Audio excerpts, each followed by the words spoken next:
les gourmands, alors aujourd'hui je vais vous proposer une recette ultra classique, c'est un cake aux pommes. Alors ici la différence c'est qu'au lieu de mettre 2 pommes comme avait l'habitude de faire nos grands-mères, elles mettaient 2 pommes dans un cake, ben ici on va en mettre 4 pour un petit cake.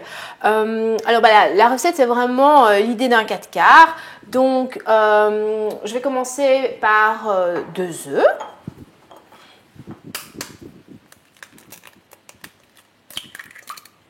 Ensuite, pour qu'il soit moins sucré, je vais mettre un mélange de stevia et de sucre de canne.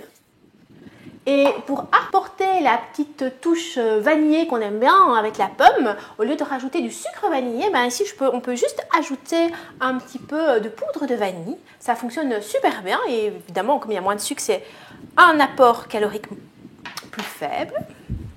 Et voilà, on mélange. J'incorpore le beurre. Un petit morceau, la farine,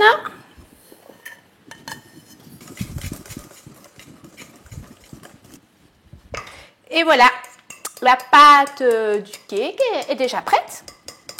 On va pouvoir s'occuper des pommes.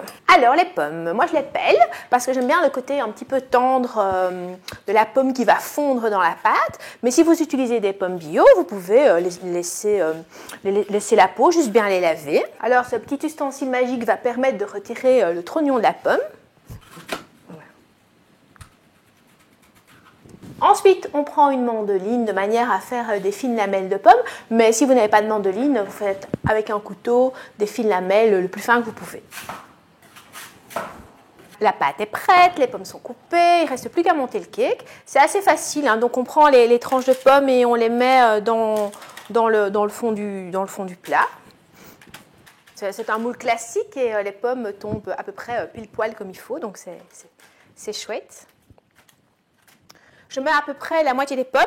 Et lorsque j'ai mis la moitié des pommes, je vais mettre la moitié de la pâte.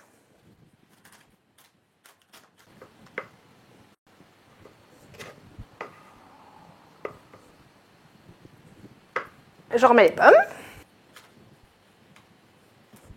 J'appuie un petit peu de manière à vraiment faire un millefeuille de pommes.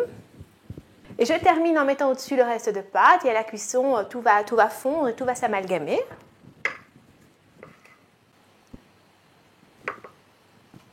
Le cake est prêt à être enfourné. Et voilà, tout est beau, il est tout beau, tout doré. Donc c'est vraiment un cake tradition. Vous pouvez le manger tiède, c'est délicieux. Mais si vous attendez qu'il soit bien froid, quand vous allez le couper, vous allez vraiment avoir les belles tranches de pommes qui apparaissent. À bientôt pour d'autres gourmandes aventures. Pour réaliser un cake aux pommes, il vous faut 2 œufs, 125 g de farine, 125 g de beurre à température ambiante, une cuillère à café de poudre de vanille, 4 pommes et 60 g de mélange de sucre de canne et de stevia.